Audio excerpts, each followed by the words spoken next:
What's up, guys? Chris here with our FLO, and today's topic is basically what I see a lot of times with fitness people is that you read a ton of fitness stuff. So it's always fitness, fitness, fitness all the time, fitness books, which isn't a bad thing.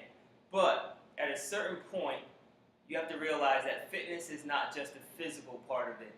So yes, people want to exercise. They want to know the latest exercise. They want to know the latest equipment. They want to know what's the big trend in fitness.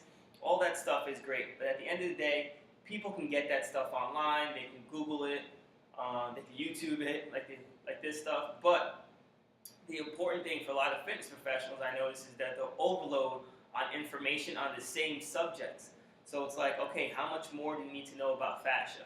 Yes, the information's growing.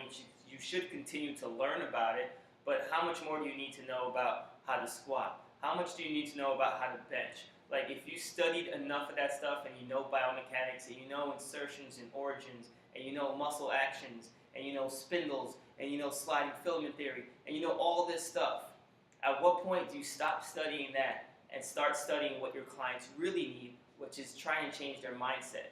So read books on psychology. Read stuff, not to say you're a psychologist, right? But start reading information that's your clients can get other things besides just fitness advice from you.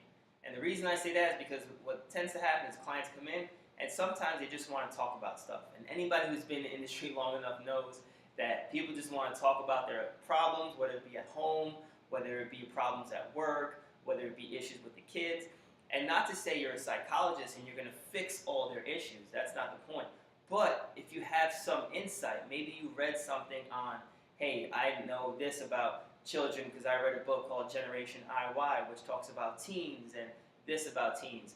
Or maybe you read something about creativity and someone's stuck at work and you're like, hey, a good way to spark your creativity is to do morning pages and write 4 pages every morning. And this book I read called The Artist's Way talks about this about creativity. These little gems are what's going to help your clients want to come in more and what's going to help separate you from other trainers. If the information we're reading is all the same, right? So let's say we're all reading the same anatomy trainings book, and we're all reading the same this book, and we're all reading the same fascial fitness book, and we're all reading the same physiological books, or whatever. We all have that same information, which means we all have this certain knowledge base. So us as fitness professionals, we've gotten to this point. What's going to take you from here to that next level? What's going to separate you from the pack? Information on things that have nothing to do with fitness is what's going to help you in that. Now, if you think about fitness as a total thing, right? Fitness is your lifestyle, your everything. Fitness is not just the physical part, it's everything else. How many trainers are just doing the physical and not looking at the emotional and the mental part of it? If you start, I would say, separating yourself, or you start branching out into those realms of fitness, now all of a sudden you have more to offer than the person next door. So you have a training studio, you have from here, if you drive 5 miles, you'll probably pass, especially in New Jersey, you'll probably pass about 10 gyms in that space. So why would people want to come here as opposed to there?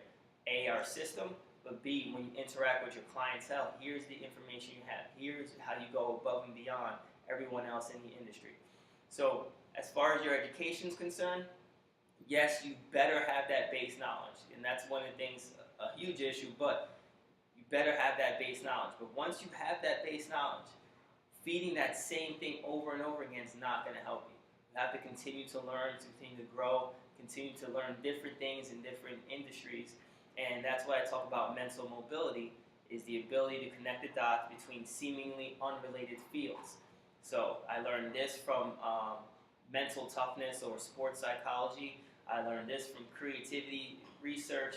I learned this from problem solving and decision making. And then you tie all those things together, and then you may have one conversation with someone where you tie in 6 or 7 different things, and that person's like, wow, my trainer really helped me with this. You really changed my life. You really made impact. And that's the way you create impact. You create longevity in your field. You separate yourself from other people, and you create more business for yourself. That's our 5 with Flow. We'll see you guys next time.